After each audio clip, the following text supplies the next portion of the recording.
pessoal, tudo bem com vocês? Estamos de volta com mais um seminário e dessa vez ficamos responsáveis por explicar sobre a atividade elétrica do coração e o débito cardíaco. Só para te lembrar, nós somos estudantes da Universidade Estadual do Sudoeste da Bahia. Esse trabalho é referente à matéria de Fisiologia do Exercício e o nosso grupo é formado por mim, Bianca Caroline, Emery Silva, Laura Gavão e Maria Cecília. Agora vamos ao que interessa? Para começar nossa discussão, vou falar um pouco sobre a atividade elétrica do coração. E caso você não saiba, as células miocárdicas, em sua maioria, têm um potencial exclusivo de atividade elétrica espontânea, ou seja, cada célula tem um ritmo intrínseco. Esse grupo de células é especializado em gerar e transmitir impulsos bioelétricos para a contração do coração. E o que é isso? Bom, a gente sabe que todo músculo para contrair precisa de um estímulo, certo? Que é o caso dos músculos esqueléticos. Eles recebem o estímulo lá do sistema nervoso. Mas, no caso do coração, que tem sim influência do sistema nervoso, que você vai ver com mais detalhes nos próximos tópicos, não depende dele para realizar sua atividade, que são as contrações. O coração, como eu havia dito, possui um sistema intrínseco. Isso significa que é um sistema próprio dele, que é capaz de gerar impulso elétrico para que haja a contração que a gente conhece. Um desses grupos de células especializadas que eu citei é conhecido como nó sinoatrial. Essa região específica onde ocorre a atividade elétrica espontânea fica localizada na parede do átrio direito, próximo onde a veia cava superior desemboca. E esse nó sinoatrial atua como marca-passo cardíaco. Isso porque os estímulos gerados lá determinam a frequência cardíaca, o passo, o ritmo do coração. De forma resumida então, o nó sinoatrial é a estrutura formada por um grupo de células especializadas em gerar estímulos para a contração do miocárdio. Mas vem cá, você sabe como e por que acontece esse estímulo, essa atividade elétrica? Vamos à explicação então. A atividade elétrica espontânea do nó sinoatrial ocorre em função de uma queda do potencial de repouso da membrana. Essa que é medida pela difusão do sódio para dentro durante a diástole, que é o período de relaxamento do músculo cardíaco. Quando o nó sinoatrial atinge o limiar de despolarização e dispara, a onda de despolarização vai se disseminar ao longo dos átrios e resulta na contração atrial. Mas essa onda de despolarização atrial não pode atravessar diretamente para dentro dos ventrículos, mas sim deve ser transportada por meio de um tecido condutor especializado. Isso porque o coração não contrai todo de uma vez só, porque se fosse assim, o sangue iria espirrar para todos os lados ao mesmo tempo. Então é necessário que haja um fluxo de sangue, que acontece primeiramente com a contração dos átrios e depois com a contração dos ventrículos. E aí que entra uma outra estrutura que trabalha na atividade elétrica do coração para ajudar a organizar o impulso gerado no nó sinoatrial. Essa estrutura, ou esse tecido condutor especializado, é denominado de nó atrioventricular. Essa segunda estrutura está localizada no assoalho do átrio direito, próximo ao septo interatrial e no limite entre o átrio e o ventrículo direito. E a principal função do nó atrioventricular, podemos dizer, é atrasar o estímulo vindo do nó sinoatrial, fazendo assim com que os ventrículos contraiam depois dos átrios e não simultaneamente. Essa despolarização atriomediada do nó atrioventricular é retardada em cerca de 0,10 segundos e é importante porque vai permitir que a contração atrial esvazie o sangue atrial para dentro dos ventrículos antes da despolarização e contração ventricular. Esse estímulo gerado pelo nó atrioventricular se espalha pelas células miocárdicas dos átrios graças às junções complexas chamadas de junções do tipo gap. Então, recapitulando, o estímulo gerado no nó sinoatrial se espalha pelos átrios e assim ocorre a contração atrial. E então, a contração chega aos ventrículos depois de passar pelo nó atrioventricular. E ao chegar nessa estrutura, o estímulo sofre um pequeno atraso e é retransmitido para o miocárdio dos ventrículos através do feixe de His. O feixe de His, que é onde o nó atrioventricular conecta os átrios aos ventrículos, se divide em dois, um indo para o ventrículo direito e o outro para o ventrículo esquerdo. Ao chegarem nos ventrículos, essas vias condutoras se ramificam em fibras menores, que são denominadas fibras de Purkinje, e essas fibras, então, espalham a onda de despolarização totalmente pelos ventrículos. E aqui está um esquema do livro de Powers e Hawley que mostra todas essas estruturas de forma mais detalhada, e o passo a passo que eu acabei de explicar. Agora, vamos saber mais sobre as alterações elétricas que podem ocorrer no miocárdio. Um registro dessas alterações durante o ciclo cardíaco é chamado de eletrocardiograma, o ECG, essas famosas ondinhas aqui. A análise de ondas de um ECG permite que o médico avalie a capacidade do coração de conduzir impulsos e assim vai determinar se há problemas elétricos. Esse recurso também é utilizado durante o exercício físico, que é quando o médico avalia a função cardíaca na obtenção de medidas do ECG durante o teste de exercício incremental, também é chamado de teste do estresse. E a causa mais frequente de cardiopatia é o acúmulo de placas de aterosclerose, uma placa de gordura. Você pode observar aqui em cima um padrão de ECG. Ele apresenta várias deflexões ou ondas que ocorrem a cada ciclo cardíaco. Cada uma dessas ondas distintas é identificada por letras diferentes, que você pode observar quais são e quando são registradas nesse videozinho aqui em cima. A primeira deflexão do ECG é denominada de onda P. Essa onda representa a despolarização dos átrios. A segunda onda, chamada de complexo QRS, representa a despolarização dos ventrículos e ocorre aproximadamente em 0,10 segundos após a onda P. E então, a deflexão final, denominada de onda T, resulta da repolarização ventricular. E essa repolarização geralmente é invisível ao ECG, porque ocorre ao mesmo tempo em que o complexo QRS. Então, a repolarização atrial é escondida pelo complexo. E por fim, essa figura aqui em cima ilustra a relação que existe entre as alterações da pressão intraventricular e o ECG. Você pode observar que o complexo QRS ocorre no início da sístole, enquanto a onda T ocorre no começo da diástole. E então, essa elevação intraventricular no início da sístole resulta no primeiro som cardíaco, como consequência do fechamento das válvulas atrioventriculares, e que a queda da pressão intraventricular ao final da sístole resulta do segundo som cardíaco, que é consequência do fechamento das válvulas semilunares aórtica e pulmonar. Bom, essa foi a minha contribuição sobre os detalhes de como ocorre a atividade elétrica do coração. Espero que eu tenha conseguido contribuir para o aprendizado de vocês. Todas as referências utilizadas vão estar lá no final do vídeo. E agora fiquem com a minha colega Emily Silva. Até mais! Olá, colegas! Me chamo Emily e falarei para vocês um pouco sobre o débito cardíaco. O débito cardíaco, ele pode ser calculado pela frequência cardíaca multiplicada pelo débito sistólico. Mas então, o que é a frequência cardíaca? A frequência cardíaca é quantas vezes o coração ejetou sangue por minuto, ou seja, os batimentos dados em 1 minuto. A frequência cardíaca ela pode variar normalmente numa faixa entre 60 e 100 batimentos por minuto. A média é cerca de 75 batimentos por minuto. E o débito sistólico, o que é? O débito sistólico ou volume sistólico, ele corresponde à quantidade de volume ejetado a cada batimento, que normalmente está próximo de 70 ml. O fluxo sanguíneo durante o exercício, ele possui uma distribuição diferente, que depende se o exercício for leve, moderado, intenso ou máximo, segundo ao tipo de exercício, a sua intensidade e duração, o nível de condicionamento físico, o estado de saúde, a idade do indivíduo e as condições ambientais. A maior parte do débito cardíaco desvia-se para os músculos ativos. Portanto, o aumento do débito cardíaco acontece em decorrência de um aumento tanto da frequência cardíaca quanto do volume sistólico. Em repouso, em torno de 4 a 7 ml de sangue são fornecidos a cada minuto para cada 100 gramas de músculo.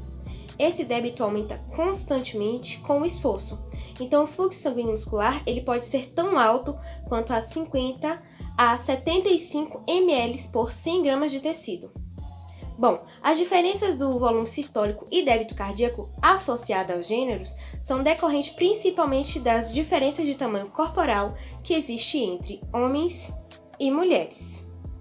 E quando há o débito cardíaco diminuído ou abaixo do esperado? Bom, esse débito cardíaco diminuído ou abaixo do esperado, ele pode ser um indício de algum tipo de doença, tais quais a hipertensão, as arritmias, o choque cardiogênico e a insuficiência cardíaca, que estão diretamente associadas à perda de volume. Agora falaremos sobre a regulação da frequência cardíaca. A frequência cardíaca ela é controlada pelo nódo sinoatrial, que possui como grandes fatores de influência cardíaca o sistema nervoso parasimpático e simpático. O coração ele é inervado por fibras simpáticas e parasimpáticas do ramo autonômico do sistema nervoso periférico. A rede de nervos que irriga o coração recebe contribuições dos nervos vago direito e esquerdo, além da contribuição do tronco simpático. Esses são os responsáveis por influenciar a frequência cardíaca, o débito cardíaco e as forças de contração do coração. O sistema nervoso parasimpático, ele atua como sistema de freio para diminuir a frequência cardíaca. As fibras parasimpáticas que suprem o coração, elas surgem dos neurônios do centro de controle cardiovascular, que está situada no bulbo e constituem parte do nervo vago. Ao chegarem ao coração, essas fibras entram em contato com os nodos sinoatrial e atrioventricular. Quando estimuladas, essas terminações liberam acetilcolina, que causa diminuição da atividade dos nodos sinoatrial e atrioventricular, em consequência da hiperpolarização. Bom, e o que é essa hiperpolarização? A hiperpolarização é o deslocamento da potencial de repouso da membrana além do linear, tendo como resultado a diminuição dos batimentos cardíacos. A inervação parasimpática ela é responsável por reduzir a frequência cardíaca, por reduzir a força de contração cardíaca e promover a constrição dos vasos coronários. Bom, o aumento da atividade parasimpática ela resulta na diminuição da frequência cardíaca. E as alterações nessas atividades, elas podem causar o aumento da frequência cardíaca também, devido a uma diminuição do tônus parasimpático no coração. A frequência cardíaca aumenta no início do exercício em razão de uma retirada do tônus simpático. O aumento da frequência cardíaca é alcançado por meio do aumento da descarga simpática para os nodos sinoatrial. O sistema nervoso simpático ele é responsável pelo aumento da frequência cardíaca, onde as fibras simpáticas atingem o coração por meio dos nervos aceleradores cardíacos que inervam o nodo sinoatrial e os ventrículos. Quando estimulada, as terminações das fibras liberam a noradrenalina, que atua sobre os beta-receptores que estão no coração e aumentam a frequência cardíaca pela força de contração miocárdica. Para finalizar, o centro de controle cardiovascular, que está localizado junto ao bulbo, é o que mantém o equilíbrio normal entre o tônus parasimpático e a atividade simpática. Este recebe impulsos oriundos de várias partes do sistema circulatório que se destina a mudanças em parâmetros importantes e retransmite impulsos motores ao coração em resposta de uma necessidade cardiovascular. Bom, chegou ao fim da minha contribuição e fiquem agora com a nossa colega Maria Cecília. Olá pessoal, hoje eu vou falar sobre a variabilidade da frequência cardíaca. O nosso coração ele bate obedecendo o ritmo e quando ele sai desse ritmo temos uma arritmia, ou seja, quando ele bate fora de hora. Mas olhando de perto, será que ele segue um ritmo constante? Você já ouviu falar em variabilidade cardíaca? E qual a sua relação com o sistema nervoso autônomo? Vem comigo que eu vou te explicar. Bom, o sistema nervoso autônomo ele é dividido em simpático e parasimpático. Vamos lembrar da fisiologia do sistema nervoso. O sistema simpático é aquele que nos prepara para a luta ou fuga, ou seja, acelerando os batimentos cardíacos. Já o parasimpático ele é responsável pelo nosso descanso, diminuindo a frequência cardíaca. O simpático e o parasimpático eles funcionam como se fosse uma balança. Se diminuir um, aumentará o outro. Então, pensando em uma situação de repouso, temos uma diminuição da atividade simpática e um aumento da atividade parasimpática. Com o aumento dessa atividade parasimpática, diminui a frequência cardíaca. Porém, se houver um agente estressor e precisamos combatê-lo, o sistema parasimpático ele vai diminuir e haverá uma ativação do sistema simpático, resultando em um aumento da frequência cardíaca. E você vai ver porque eu estou falando do sistema nervoso simpático e parasimpático e onde isso vai chegar na variabilidade da frequência cardíaca. Conforme já explicado por Bianca, o nosso coração ele tem todo o sistema elétrico dentro dele. A despolarização ela começa no nodo sinusal até chegar nos ventrículos, isso é que mantém aquela contração toda certinha de átrio e depois ventrículos. Então, se preciso medir essa despolarização, preciso fazer um eletrocardiograma que vai captar a atividade elétrica através da nossa pele. Bom, então observando essa figura agora, quando olhamos a onda R, onde está aí sinalizado, é o pico de despolarização dos ventrículos, onde ocorre o batimento do ventrículo. Então, com isso, podemos medir o batimento do coração. Bom, agora observando essa figura do batimento normal e o batimento em bradicardia, quando o coração ele bate devagar, significa que os intervalos entre as ondas R estão maiores, ou seja, em bradicardia. Diferente da taquicardia, quando o coração ele bate mais rápido, sendo um tempo menor. E respondendo à pergunta do início, se o coração ele segue um ritmo constante, quando mede esse intervalo entre as ondas R em milissegundos, observa-se que o tempo ele não é tão certinho. Bom, esse intervalo de tempo entre os batimentos cardíacos é considerado a variabilidade da frequência cardíaca, o quanto ela varia em milissegundos entre um batimento e outro. A variabilidade da frequência cardíaca ela pode ser uma ferramenta útil na avaliação do sistema nervoso autônomo pelos seus componentes simpático e parasimpático e seu reflexo no sistema cardiorrespiratório. Então, como é que medimos essa variabilidade? Como eu já falei, através do eletrocardiograma, essa variabilidade será calculada como desvio padrão do intervalo de tempo R, sendo R o pico de despolarização dos ventrículos. E quando analisamos, possui uma série de variáveis para interpretar, sendo dividida em variáveis lineares, com domínio de tempo e frequência, além das variáveis não lineares. Mas a principal é a SDNN. E o que é isso? Ou seja, quando analisamos os intervalos R, o termo NN ele refere-se aos batimentos normais, sendo o desvio padrão de todos os intervalos RR normais.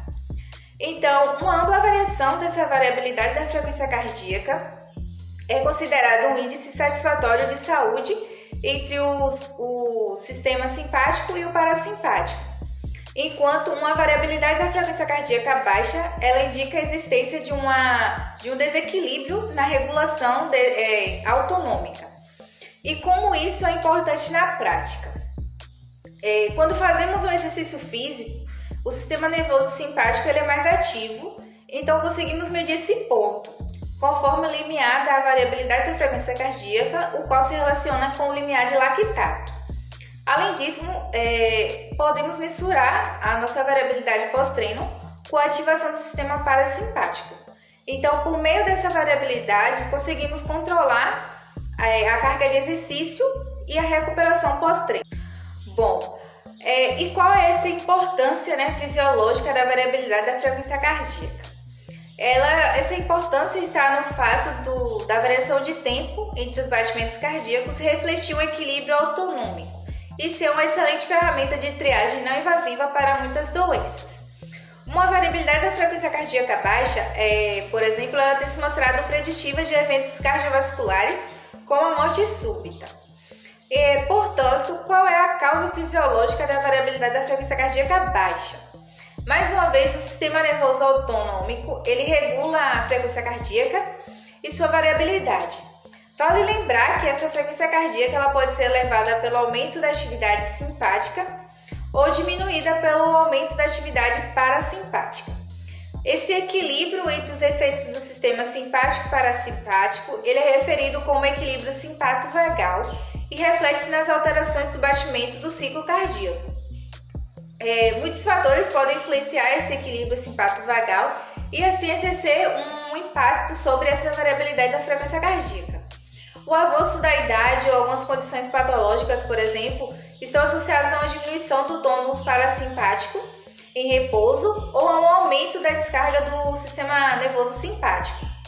Isso resulta em uma perturbação desse equilíbrio simpato-vagal e na diminuição da variabilidade da frequência cardíaca. Então, alguns exemplos de pacientes com doenças que promovem uma diminuição dessa variabilidade da frequência cardíaca são aqueles que sofrem de depressão, hipertensão e a cardiopatia, bem como aqueles que passaram também pelo evento de infarto do miocárdio. Também pesquisas indicam que a inatividade física ela promove a diminuição dessa variabilidade da frequência cardíaca, enquanto a prática regular de exercício aeróbio resulta nesse aumento dessa variabilidade. Bom, por hoje é só, até mais. Agora a Laura dará continuidade. Bem, pessoal, para terminarmos essa parte sobre o débito cardíaco, vamos conhecer sobre a regulação do volume sistólico. Para iniciarmos, nós temos que saber que o coração de um jovem saudável em repouso, ele ejeta a cada minuto aproximadamente 5 litros de sangue através de cada câmara ventricular.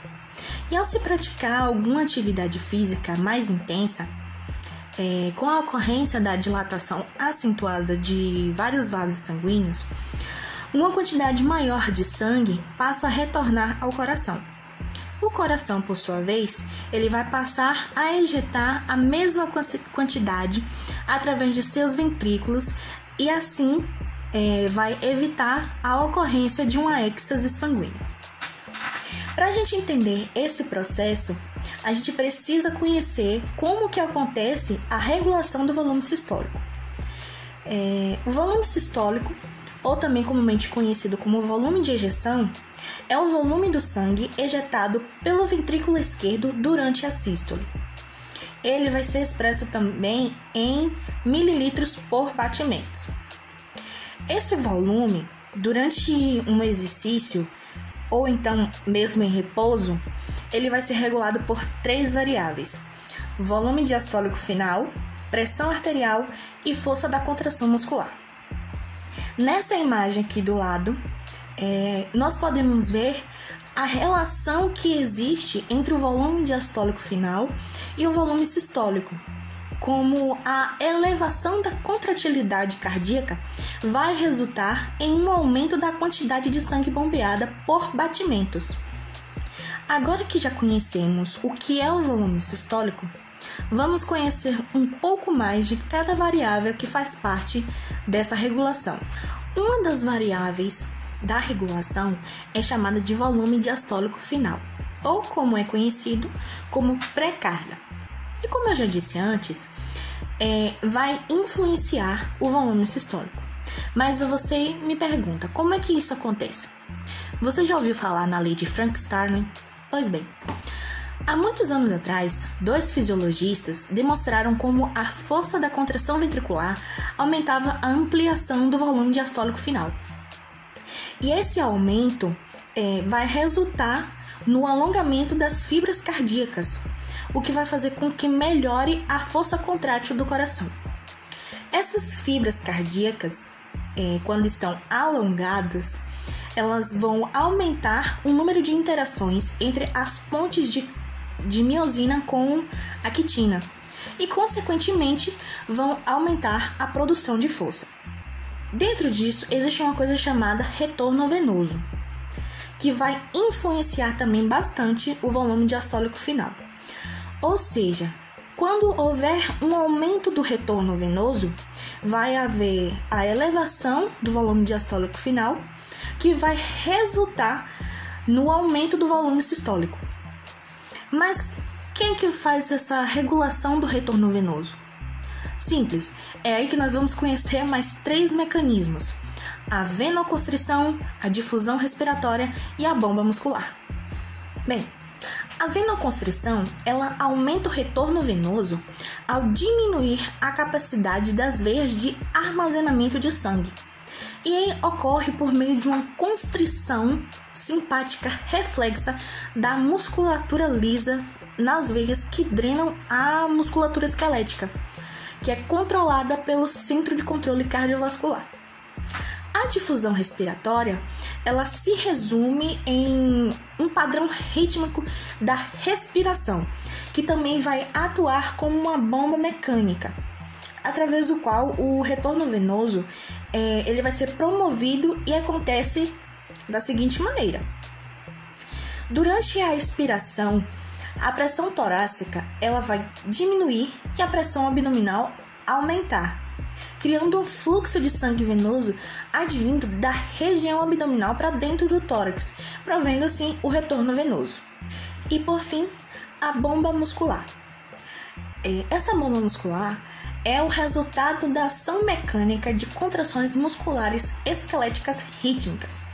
Ou seja, durante um exercício, os músculos eles se contraem e ao se contraírem, eles comprimem as veias e impulsionam o sangue de volta ao coração. Só que entre essas contrações, o sangue ele vai voltar para as veias e o processo todo vai se repetir. Só que o sangue ele é impedido de fluir para fora do coração entre essas contrações devido às válvulas de mão única que estão localizadas nas veias de grande calibre, assim como mostrado nessa imagem aqui do lado. E durante um exercício isométrico, essa bomba muscular ela vai ficar inoperante. Então, vai fazer com que o retorno venoso para o coração seja diminuído.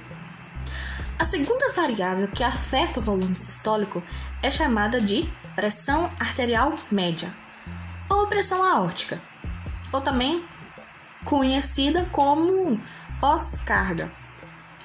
Essa pós-carga ela é definida como a carga contra a qual o coração ele vai contrair durante a sístole.